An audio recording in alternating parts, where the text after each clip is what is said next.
Hello friends, welcome to success with MBS classes. आप सभी दोस्तों का इस एमबीएस क्लासेस के मैं ऑनलाइन प्लेटफॉर्म पे हार्दिक स्वागत करता हूं। तो आज हम करने वाले हैं, मेरे पास एक और ये क्वेश्चन पेपर है जो कि एचएसएससी का है, हरियाणा स्टाफ सिलेक्शन कमीशन का। ये हमारे पास वायरमैन इंस्ट्रक्टर थ्योरी का एग्ज़ाम पेपर है, जिसके अंदर हमारे पास इलेक्ट्रीशियन के बहुत से क्वेश्चंस पूछे गए हैं। तो उनके बारे में हम अभी डिस्कस करेंगे। और ये हमारे पास मॉर्निंग शिफ्ट का ये एग्ज़ाम पेपर है।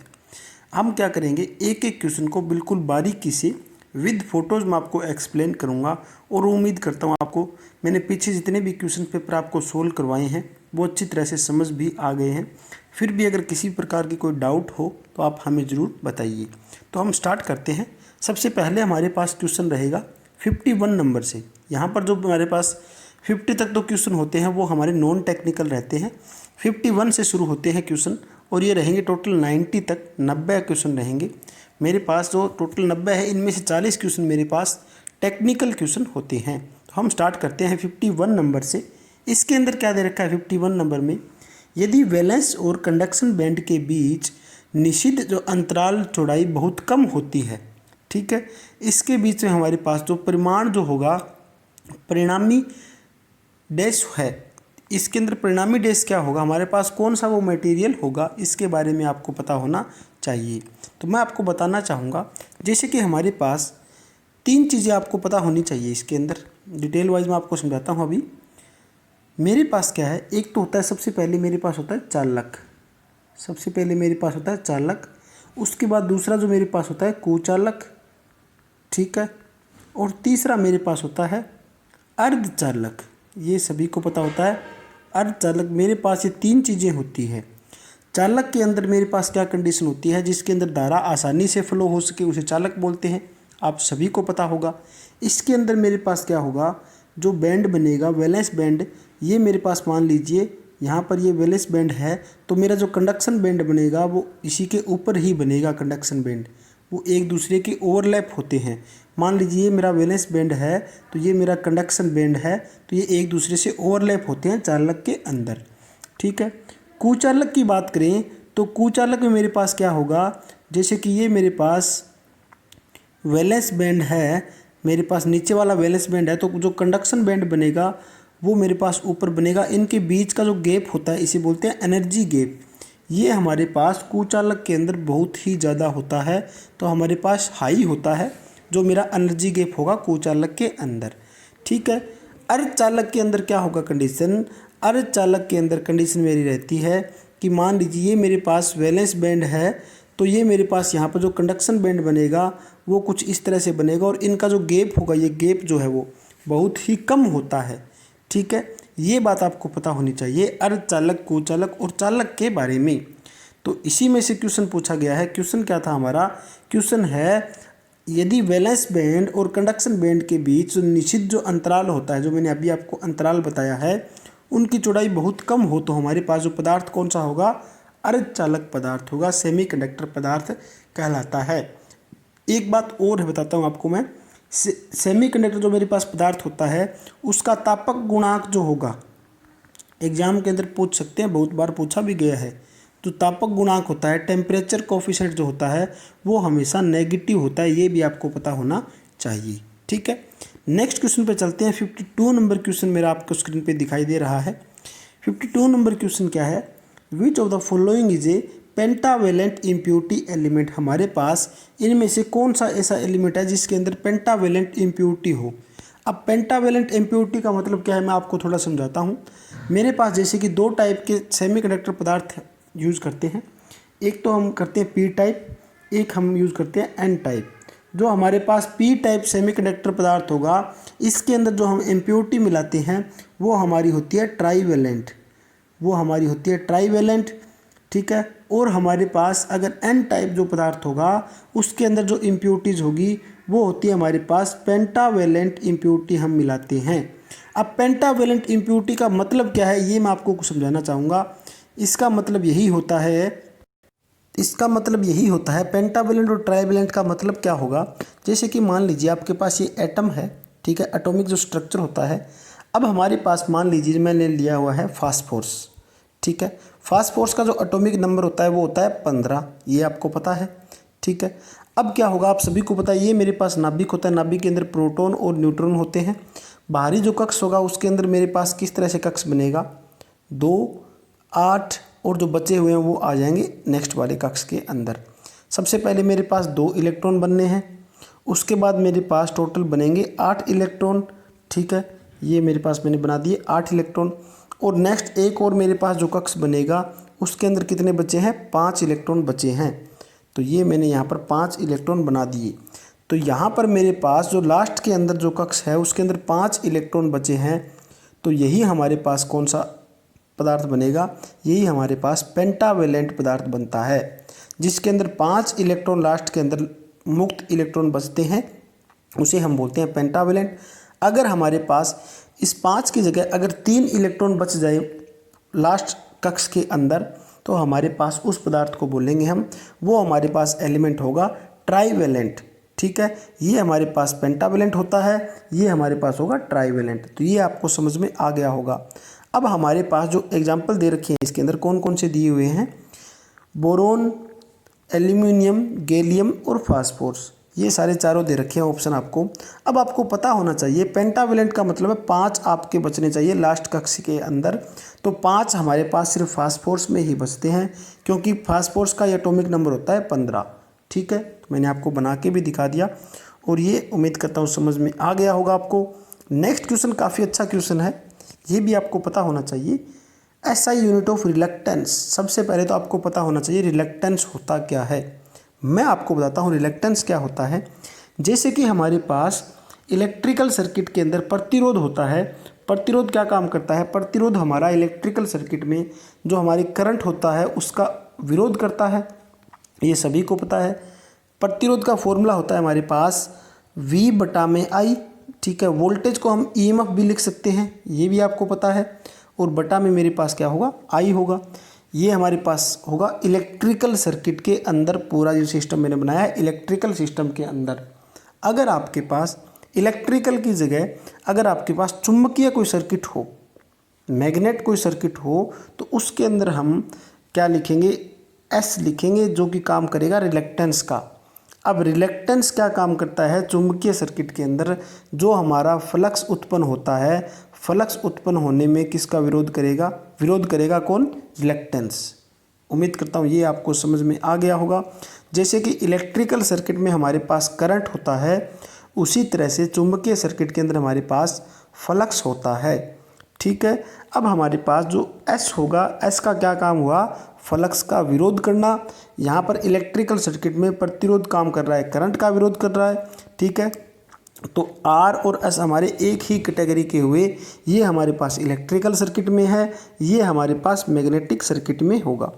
अब फॉर्मूला क्या बनेगा, S का फॉर्मूला बनेगा मेरे पास, यहाँ पर EMF है, तो मैग्नेटिक सर्किट में मेरे पास होता है MMF। बटा में क्या होगा मेरे पास, I की जगह हमारे पास होगा फाई, ठीक है। ये मैंने आपको समझा दिया। यहाँ पर MMF का फॉर्मूला क्या होता है, नंबर ऑफ टर्न गुना में I, मतलब करंट। फ्लक्स की इकाई हमारे पास होती है वेबर, ठीक है। अब I की इकाई क्या होगी, I की इकाई होती है हमारे पास एम्पियर। नंबर ऑफ टर्न तो नंबर ऑफ टर्न लिख सकते हैं डायरेक्ट हम। I जो होता है हमारे पास उसकी इकाई होती है एम्पियर, बटा में वेबर हमारे पास नीचे दिया हुआ है। तो S का जो रिलक्टेंस का फॉर्मूला क्या बना है, एम्पियर बटा में वेबर। अब हमें चेक करना होगा ऑप्शन कौन सा सही बैठेगा, ऑप्शन बी ही सही बैठ रहा है, एम्पियर बटा में वेबर, ठीक है। मैंने डिटेल वाइज आपको पूरा ये समझा दिया रिलक्टेंस किस तरह से काम आता है, क्या होता है, ठीक है दोस्तों। नेक्स्ट क्वेश्चन क्या दिया हुआ है, नेक्स्ट क्वेश्चन दिया हुआ है आपको 54 नंबर।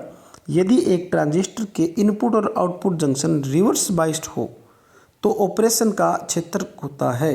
तो हमारे पास जो ऑपरेशन का क्षेत्र होगा वो कौन सा होगा। अब मैंने आपको पहले भी बताया हुआ है, इसी टाइप का क्वेश्चन बहुत बार एग्जाम में पूछा जाता है, ठीक है। अब मैं आपको बताना चाहूँगा, जैसे कि आपके पास कोई ट्रांजिस्टर है, मैं यहाँ पर एक ट्रांजिस्टर बना लेता हूँ। ये मेरे पास ट्रांजिस्टर बना है, ठीक है। यहाँ पर ये मेरा है एमीटर, तो ये बना है मेरा कॉमन एमीटर ट्रांजिस्टर।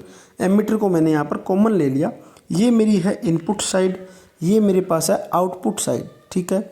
इसमें बोला गया है कि इनपुट और आउटपुट दोनों को हम रिवर्स बाइस कर दें, रिवर्स बाइस, ये भी रिवर्स बाइस कंडीशन में हो और ये भी रिवर्स बाइस कंडीशन में हो, तो हमारा ट्रांजिस्टर कौन सी स्टेट में काम करेगा, कट ऑफ स्टेट में काम करेगा। ये आपको पता होना चाहिए। अब मैं आपको, ज़रूरी तो ये नहीं आपको ये रिवर्स बाइस ही पूछ सके, ये भी पूछ सकते हैं कि दोनों अगर फॉरवर्ड बाइस में हो तो क्या कंडीशन रहेगी, एक फॉरवर्ड हो एक रिवर्स हो तो क्या कंडीशन रहेगी। मैं आपको दिखाता हूँ किस तरह से कौन सी कंडीशन बनती है। चलते हैं, यहाँ पर मैं आपको चारों कंडीशन बना के दिखाता हूँ। मान लीजिए आपके पास कोई ट्रांजिस्टर है, ये ठीक है, ये आपके पास ट्रांजिस्टर है जिसका ये एमीटर है और ये मेरे पास बेस है। ये है इनपुट कंडीशन और ये है मेरे पास आउटपुट साइड। अगर मान लीजिए फर्स्ट वाला जो मेरे पास कंडीशन है, ये वाली साइड अगर मेरी हो फॉरवर्ड वाइस में, ठीक है, और दूसरा भी मेरे पास हो, ये भी हो फॉरवर्ड वाइस के अंदर, तो मेरा जो ट्रांजिस्टर वो काम करेगा सेचुरेशन रीजन के अंदर, ठीक है, सेचुरेशन पॉइंट पे काम करेगा। ये आपको पता होना चाहिए। अगर मेरे पास फर्स्ट वाला रीजन हो फॉरवर्ड बाइस, ठीक है, और दूसरा रीजन हो मेरे पास रिवर्स बाइस का, तो मेरा ट्रांजिस्टर किस में काम करेगा, एक्टिव कंडीशन में काम करेगा, एक्टिव बाइस में काम करेगा। और अगर मैं इसको उल्टा कर देता हूँ, जैसे कि पहले वाला मैं रिवर्स बाइस के अंदर कर रहा हूँ, रिवर्स बाइस के अंदर, ठीक है, और दूसरा मैं कर रहा हूँ फॉरवर्ड बाइस के अंदर, ठीक है, अगर ये कंडीशन हो तो मेरे पास जो ट्रांजिस्टर काम करेगा इन्वर्टेड की तरह, मतलब उल्टा काम करेगा ट्रांजिस्टर हमारा, ठीक है। ये तीनों कंडीशन आपको पता चल गई होगी। और एक और कंडीशन फर्स्ट वाली जो इस क्वेश्चन के अंदर दे रखी है, कौन कौन सी, कि फर्स्ट वाला अगर मेरा रिवर्स बाइस में हो और सेकंड भी मेरे पास रिवर्स बाइस में हो, तो मेरे पास जो कंडीशन बनेगी वो कौन सी बनेगी, कट ऑफ रीजन की मेरे पास कंडीशन बन जाती है, ठीक है। ये क्वेश्चन हमारे पास था और जो मैंने आपको अच्छी तरह से डिटेल वाइज समझा दिया है इस क्वेश्चन को। अब चलते हैं नेक्स्ट क्वेश्चन पे, जो कि आपके सामने दिखाई दे रहा है 55 नंबर क्वेश्चन। काफ़ी अच्छा क्वेश्चन है ये। जर्मेनियम डायोड का टर्न ऑन वोल्टेज डैश है। जर्मेनियम डायोड है हमारे पास, उसका टर्न ऑन वोल्टेज जो आपको याद रखना होगा 0.3 होता है। अगर यहाँ पर जर्मेनियम की जगह आपको सिलिकॉन डायोड के बारे में पूछ लिया जाए, सिलिकॉन डायोड के बारे में पूछ लिया जाए, तो मेरे पास क्या होगा, वो होगा 0.7 वोल्ट हमारे पास सिलिकॉन डायोड का टर्न ऑन वोल्टेज होता है। याद रखने का तरीका कैसे करते हैं, से हम बनाते हैं 7, तो यह याद रख सकते हो आप। सिलिकॉन का टर्न ऑन वोल्टेज क्या होगा, 0.7 होगा, ठीक है दोस्तों। नेक्स्ट क्वेश्चन क्या दे रखा है 56 number, the RMS value of sinusoidal current is. हमारे पास जो साइनसोइडल करंट है उसका आरएमएस का मान क्या होगा वो हमें बताना है। आरएमएस का मान बताने के लिए मैं आपको पूरी डिटेल वाइज समझाता हूँ। अगर हमारे पास साइनसोइडल की जगह अगर हमारे पास जो वेव है वो स्क्वायर वेव हो तो हमारे पास मान क्या होना चाहिए, अगर हमारे पास रेक्टेंगुलर वेव हो तो हमारे पास मान क्या होना चाहिए, ट्रायंगुलर वेव हो तो हमारे पास मान क्या होना चाहिए। ये भी एग्ज़ाम के अंदर बहुत बार पूछे जाते हैं, तो मैं आपको डिटेल वाइज इसको समझाता हूँ। देखते हैं, यहाँ पर मेरे पास दिया हुआ है, ये जो नोट्स मेरे पास है, ये आरएमएस वैल्यू साइनसोइडल के लिए है सिर्फ। अगर आपके पास आरएमएस वैल्यू निकालनी है, आपको हाफ वेव रेक्टिफायर की बात करें, अगर हमारे पास हाफ वेव साइनसोइडल है तो उसके अंदर कंडीशन क्या बनेगी, Vm/2 बनेगा, और यहाँ पर I हो तो Im/2 बनता है, ठीक है। ये हमारे पास हाफ वेव के लिए होता है। और अगर हम फॉरवर्ड बाय फुल वेव की बात करें, फुल वेव की बात करें तो हमारे पास Vm/√2 और Im/√2 ये हमारे पास कंडीशन बनती है आरएमएस वैल्यू की साइनसोइडल के लिए। अब मैं आपको थोड़ी सी और डिटेल दिखाता हूँ, अलग से मेरे पास हो कंडीशन। तो जैसे कि साइन वेव है हमारे पास, ठीक है, ये मेरी साइन वेव है, इसके अंदर क्या है मेरे पास, क्या होगा, जो मीन मैग्नीट्यूड होता है वो मेरे पास होता है साइन वेव के लिए। मीन मैग्नीट्यूड का मतलब होता है एवरेज वैल्यू। एवरेज वैल्यू क्या रहेगी साइन वेव की, हमारे पास 0.637, ये हमारे पास एवरेज वैल्यू रहती है साइन वेव की, जो कि आपको याद होनी चाहिए। और फॉर्म फैक्टर की बात करें तो फॉर्म फैक्टर हमारा साइन वेव का क्या होता है 1.11, ये सभी को पता होता है। और आरएमएस वैल्यू की बात करें तो ये हमारे पास होगा 707। अगर यहाँ पर करंट होगा तो हम करंट को हम यहाँ पर मल्टीप्लाई कर देंगे। अगर हमारे पास वोल्टेज होगी तो हम यहाँ पर वोल्टेज को मैक्सिमम को मल्टीप्लाई करेंगे तो हमारे पास आरएमएस वैल्यू निकल जाती है। नेक्स्ट क्या दे रखा है हमें, क्रेस्ट फैक्टर की बात करें तो क्रेस्ट फैक्टर हमारा होता है जो √2 की वैल्यू क्या होगी 1.41, ये हमारे पास क्रेस्ट फैक्टर की वैल्यू होती है। यहाँ तक आपको साइन वेव की ये सारी टर्म आपको याद होनी चाहिए और ये ही एग्ज़ाम के अंदर बहुत बार पूछे गए हैं। नेक्स्ट बात करते हैं, तो मेरे पास अगर इस तरह से मेरे पास वेव हो तो उसका मैग्नीट्यूड क्या होगा, एवरेज वैल्यू का, औसत मान का सेम होगा, ये वाला, ये भी सेम होगा, ये भी सेम है और सारा सेम रहेगा। मेरे पास फुल वेव की बात है ये, ठीक है, यही फुल वेव थी मेरी, फुल वेव की बात मैंने आपको यहाँ पर बता दी है। अगर हाफ वेव हो तो हाफ वेव का मतलब ये मेरे पास हाफ वेव बन रही है, इसका मतलब क्या होगा, जो एवरेज मान होगा मेरे पास, औसत मान होगा, वो इसका आधा करूँगा तो मैं मेरे पास ये वैल्यू निकलेगी। अगर मैं वेव फॉर्म फैक्टर का बात करूँ, औसत मान का, हाफ वेव की सॉरी, मेरे पास जो हाफ वेव साइन वेव है उसकी मैं औसत वेव है वो औसत मान है वो इतना होगा। और मेरे पास फॉर्म फैक्टर जो है, जो कि आपने आज तक याद किया होगा, फॉर्म फैक्टर आपको सभी को पता होता है 1.11, ये हमारे पास फुल वेव का होता है। अगर आपको हाफ वेव का फॉर्म फैक्टर पूछे तो ये आपको पता होना चाहिए 1.571 हमारा हाफ वेव का फॉर्म फैक्टर होता है। आरएमएस वैल्यू की बात करें तो आरएमएस वैल्यू का मान होता है हाफ वेव के लिए 0.5 और क्रेस्ट फैक्टर हमारे पास होगा 2। वेरी वेरी इंपॉर्टेंट आपके लिए। ट्रैंगल की बात करें हम, अगर हमारे पास जो वेव है वो ट्रैंगल वेव बनी हुई है, ट्रैंगल वेव की बात करें तो हमारे पास औसत मान कितना होगा 0.5, फॉर्म फैक्टर कितना होगा 1.155, ठीक है। आरएमएस वैल्यू कितनी होगी 0.57। यहाँ पर हमारे पास 1/√3 बनता है, ये ध्यान रखना आप। और यहाँ पर √3 का मान कितना होगा क्रेस्ट फैक्टर के लिए 1.71। सबसे इंपॉर्टेंट बात यहाँ पर बताने जा रहा हूँ आपको मैं, स्क्वायर वेव की बात करेंगे जो कि आपके पास लास्ट दे रखा है स्क्वायर वेव। इसका क्या होगा, हमारे पास स्क्वायर वेव का मान जो होता है, औसत मान क्या होगा 1 होता है, फॉर्म फैक्टर भी 1 होता है, आरएमएस वैल्यू भी 1 होगी और मेरे पास इसके अंदर जो क्रेस्ट वैल्यू है वो भी 1 होती है, ठीक है। ये उम्मीद करता हूँ आपको समझ में आ गया है, अच्छी तरह से डिटेल वाइज मैंने आपको समझा दिया है। यहाँ से 1 या 2 क्वेश्चन एग्ज़ाम के अंदर फाइनली पूछे जाते हैं, ठीक है। चलते हैं क्वेश्चन। तो ये क्वेश्चन था हमारा, यहाँ पर पूछा गया था साइन वेव का आरएमएस मान कितना होता है, हमारे पास 0.07 IM। अगर करंट है तो हम करंट लिखेंगे, वोल्टेज है तो हम लिख देंगे यहाँ पर 0.707 VM मैक्सिमम वोल्टेज, ठीक है। ये आपको समझ में आ गया होगा। नेक्स्ट क्वेश्चन क्या दे रखा है हमें, नेक्स्ट क्वेश्चन हमारे पास है 58 नंबर, ठीक है। 58 नंबर क्वेश्चन करेंगे हम अभी। 58 नंबर क्वेश्चन दे रखा है, the important advantage of FET over BJT। BJT के ऊपर FET की हमारे पास क्या एडवांटेज रहती है, तो मैंने आपको बताया था BJT का मतलब होता है बायोपोलर जंक्शन ट्रांजिस्टर, FET का मतलब होता है फील्ड इफेक्ट ट्रांजिस्टर। जो FET का जो हमारे पास एडवांटेज है वो क्या काम करता है, बेटर थर्मल स्टेबिलिटी, ठीक है। ये टेम्परेचर अच्छी तरह से सहन कर सकता है, यही इसकी मेन एडवांटेज रहती है और BJT, ठीक है। नेक्स्ट क्या दे रखा है मुझे, नेक्स्ट दिया हुआ है current gain of common ammeter configuration. जो हमारे पास कॉमन एमीटर कॉन्फ़िगरेशन मैं आपको भी बना के दिखाया था, दोबारा बना के दिखाता हूँ।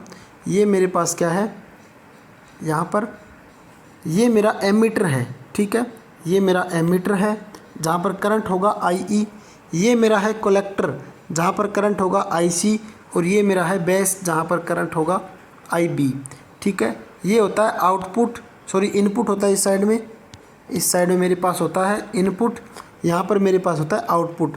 तो करंट गेन पूछा गया है, करंट गेन निकालने के लिए हमारे पास फॉर्मूला क्या होगा, आउटपुट बटा में इनपुट।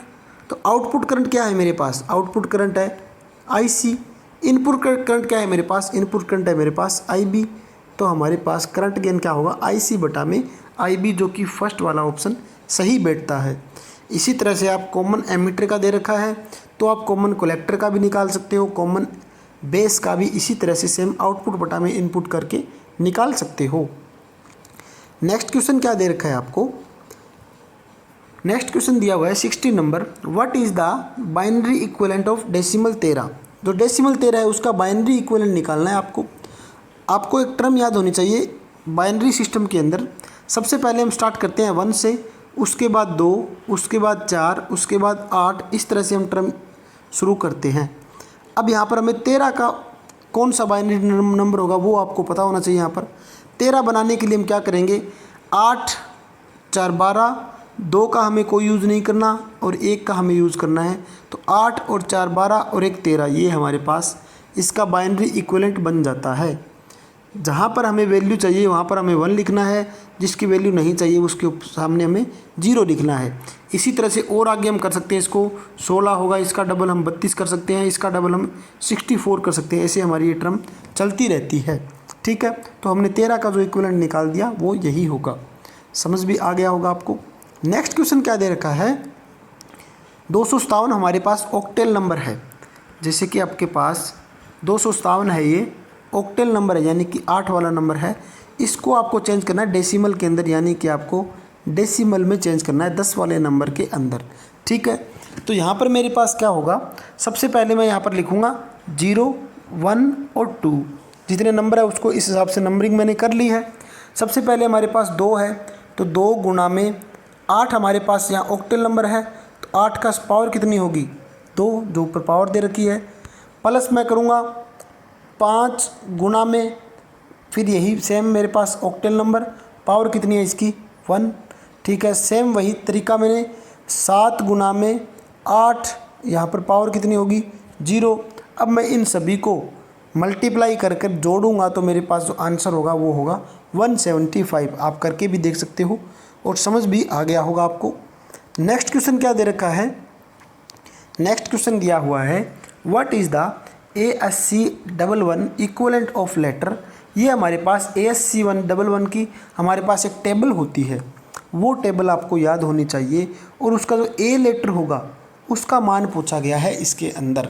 काफ़ी ये हार्ड क्वेश्चन रहता है। इस टाइप के क्वेश्चंस क्या है एग्ज़ाम के अंदर कम ही पूछे जाते हैं, लेकिन HSSC का पता नहीं किसी भी टाइप का क्वेश्चन उठा सकती है कहीं से भी। ठीक है, तो मैं आपको इस क्वेश्चन की डिटेल वाइज समझाता हूँ। चलते हैं टेबल के साथ। ये हमारे पास टेबल है जो कि आपको दे रखी है ASC11 कोड ये दे रखे हैं अलग अलग। ठीक है, जैसे कि सबसे पहले A लेटर से शुरू हो रहा है, यहाँ पर A लेटर से शुरू होकर लास्ट में एंड तक Z तक है मेरे पास, A to Z। ये है मेरे पास इस साइड में स्मॉल लेटर है सारे, और ये इस साइड में है मेरे पास कैपिटल लेटर। इन सभी की वैल्यू अलग अलग होती है। जैसे कि यहाँ पर A लेटर आपको पूछा गया है, तो आपको यहाँ पर क्या करना होगा, स्मॉल लेटर का फर्स्ट वाला और कैपिटल लेटर का फर्स्ट वाला टर्म तो याद रखनी होगी एग्जाम पॉइंट ऑफ व्यू से, ये भी आपसे पूछ सकते हैं। और जो लास्ट वाले टर्म है हमारे पास Z वाली टर्म है, वो भी आपको याद करनी होगी, ये भी आपसे एग्ज़ाम में पूछ सकते हैं। तो यहाँ पर हमारे पास A लेटर पूछा गया है, तो A का बनता है 97। तो 97 को हम बाइनरी में आसानी से बदल सकते हैं, ये आपको याद रखने की ज़रूरत नहीं है। सिर्फ यहाँ पर ये याद रखना है 97 हमें पता है। तो 97 कैसे बनाएंगे, जैसे कि अभी मैंने आपको बताया था, सबसे पहले 1, उसके बाद 2, उसका डबल 4, 8, 16, 32, यहाँ पर 64। ठीक है, इन सभी टर्म से हमें बनाना है। 97 कितना बनेगा वो हम देखते हैं। 64 और 32, ठीक है, इनका जोड़ करना है। कितना बनता है 64 और 32, मैं यहाँ पर जोड़ लेता हूँ। 64 और 32 मेरे पास 6 और 4, ये मेरे पास 6 बन गया और ये मेरे पास बन गया 9। कितने बचे हैं हमें, एक और बनाना है। तो ये सारी टर्म मैं क्या कर दूंगा, ये सारी टर्म मेरी 0 हो जाएगी। यहाँ पर एक और चाहिए तो यहाँ पर 1 लिख दूंगा मैं। तो ये मेरे पास बाइनरी कोड बन जाता है 11 4 टाइम 0 1, 11 4 टाइम 0, ये मेरे पास कोड बन जाता है A लेटर का 97 का। तो ये हमारे पास टेबल है, वो आपको याद करनी होगी। बिना A के सामने मेरे पास 97 है, B के सामने हमारे पास 98 है, इस तरह से कंटिन्यू चलता रहता है। तो आपको A का याद करना है, यहाँ पर आपको कैपिटल लेटर A का याद करना होगा 65 से। ठीक है, समझ भी आ गया होगा। चलते हैं क्वेश्चन पर। ये क्वेश्चन हमारा क्लियर हो चुका है, अच्छी तरह से मैंने आपको समझा दिया है किस तरह से बनता है।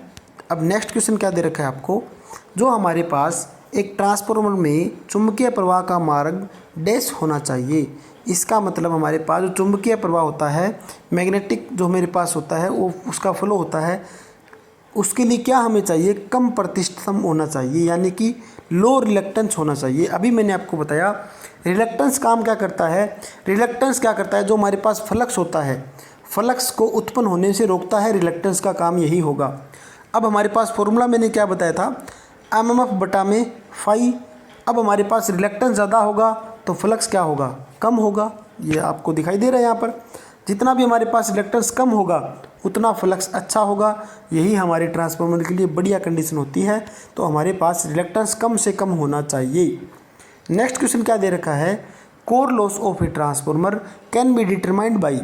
जो कोर लॉस होता है ट्रांसफार्मर का, वो हम किससे निकालते हैं, ओपन सर्किट टेस्ट से। ये आपको पता होना चाहिए। और दूसरा एक सर्किट टेस्ट होता है हमारे पास, शॉर्ट सर्किट टेस्ट, जो क्लोज सर्किट टेस्ट बोलते हैं, इसे बोलते हैं short circuit test. Short circuit test, इसके अंदर क्या करते हैं हम, इसके अंदर हम कॉपर लॉस को हम टेस्ट करते हैं इस टेस्ट के अंदर। और यहाँ पर ओपन सर्किट टेस्ट के अंदर हम देखते हैं कोर लॉस हमारा कितना है। कोर लॉस को ही हम बोलते हैं आयरन लॉस। ठीक है, ये आपको पता होना चाहिए। नेक्स्ट क्या दे रखा है, नेक्स्ट क्वेश्चन दिया हुआ है हमें, एक ट्रांसफार्मर यहाँ पर दे रखा है। क्वेश्चन क्या है, बिना लोड वाले एक ट्रांसफार्मर में ईएमएफ हमारे पास इतना है, 1 एम्पियर हमारे पास आरएमएस करंट खींचता है, उनके बीच का कोण ये दे रखा है हमें। जो करंट और वोल्टेज का बीच का कोण है वो है 83.76। ये बिना कैलकुलेटर के करना काफ़ी मुश्किल रहता है इस टाइप के क्वेश्चन। यहाँ पर हमें साइंटिफिक कैलकुलेटर की ज़रूरत होती है, फिर भी ये क्वेश्चन दिया हुआ है HSSC के द्वारा, तो हमें करना पड़ेगा ये। यहाँ पर हमें क्या निकालना है, कोर की हानि का मान, यानी कि पावर हमें निकालनी होगी। पावर का फॉर्मूला क्या होता है, VI cos पाई। ये हमारे पास पावर का फॉर्मूला बनता है। वोल्टेज कितनी है, डायरेक्ट वैल्यू पुट करनी है 230। करंट कितना है 1। कोस फाई हमारे पास दिया हुआ है कितना, यहाँ पर फाई का मान रखूँगा मैं 83.76। 83.76 रखूँगा तो कोस का मान मैं देखता हूँ कितना आता है, जस्ट। तो मेरे पास जो कोस का मान आएगा वो मैंने यहाँ पर कैलकुलेट किया है अभी। तो कोस फाई का मान मेरे पास क्या होगा, VI गुना में कोस का मान होगा 0.1086। ठीक है, ये आप करके भी देख सकते हो। यहाँ पर मैं इन सभी को गुना करूँगा, 230 गुना में 1 गुना में 0.1086, इसको मैं गुना करूँगा तो मेरे पास जो वैल्यू बनेगी वो बनेगी 24.99 कुछ, ये वैल्यू बनेगी मेरी। तो यहाँ मैं इसको 25 भी लिख सकता हूँ, तो मेरा राइट आंसर होगा 25। ठीक है, आपको समझ में आ गया होगा। नेक्स्ट क्वेश्चन क्या दे रखा है, एन आइडियल ओपएम हैज। हमारे पास जो आइडियल ऑपरेशनल एम्पलीफायर है उसकी क्या कंडीशन होती है, क्या प्रॉपर्टी होती है उसका, इनफानाइट हमारे पास इंटरनल रेजिस्टेंस इनफानाइट होता है। यहाँ पर हम इंटरनल रेजिस्टेंस की जगह ZI भी लिख सकते हैं, यानी कि इंटरनल इम्पीडेंस भी लिख सकते हैं। ठीक है, मैं आपको और कुछ अलग से कंडीशन बताता हूँ आइडियल ओपएम की, जो कि आपको याद रखनी होगी। देखते हैं, ये कुछ कंडीशंस है आइडियल ओपएम की, आपको सामने दिखाई दे रही है। हमारे पास आइडियल ओपएम है। ठीक है, सबसे पहले हमारे पास जो गेन होता है, गेन यानी कि आउटपुट बटा में इनपुट वोल्टेज होती है। आइडियल ओपएम का जो गेन होगा वो हमेशा क्या होगा, इनफानाइट, ये याद रखना है। इनपुट इम्पीडेंस जेड इन वो भी होगा इनफानाइट, जो हमने अभी किया था। आर इन को भी बोलते हैं, RI को बोलते हैं हम इनपुट रेजिस्टेंस। और ये हमारे पास होता है इनपुट इम्पीडेंस, सेम रहेगा, इनकी वैल्यू भी सेम रहेगी। इनपुट करंट की बात करें तो हमारे पास होगा 0। आउटपुट इम्पीडेंस की बात करें तो हमारे पास होगा 0। अगर हम R आउट की भी बात करें तो वो भी हमारे पास वैल्यू कितनी बनेगी, 0 ही वैल्यू बनती है। अनलिमिटेड बैंडविड्थ होती है और टेम्परेचर इंडिपेंडेंट रहता है।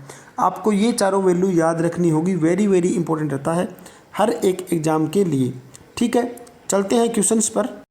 तो ये आपको अच्छी तरह से समझ में आ गया होगा। इसका होता है R इन क्या होगा, अनंत होगा हमारा। ठीक है, नेक्स्ट क्या दे रखा है आपको, एक इन्वर्टिंग एम्पलीफायर है हमारा, उसके अंदर जो फीडबैक रेजिस्टेंस है वो है 20 किलो ओम, और हमारा R1 दे रखा है 2 किलो ओम का।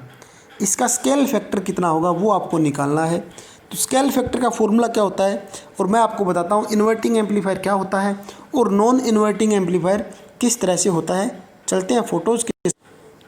यहाँ पर जो मेरी वैल्यू दे रखी है, यहाँ पर सारी इन्वर्टिंग एम्पलीफायर है और नॉन इन्वर्टिंग एम्पलीफायर की भी सारी मेरे पास फॉर्मूलाज दिए हुए हैं। यहाँ पर इन्वर्टिंग एम्पलीफायर का मतलब है जो हमारे पास टर्मिनल है, जो V इन है वो नेगेटिव से जुड़ी होगी, और जो मेरे पास नॉन इन्वर्टिंग का मतलब है जो हमारे पास वी इन है वो हमारे पास यहाँ पर पॉजिटिव होगा, नेगेटिव नहीं, यहाँ पर ये नेगेटिव या पॉजिटिव होगा, ठीक है, इसके साथ जुड़ा होता है।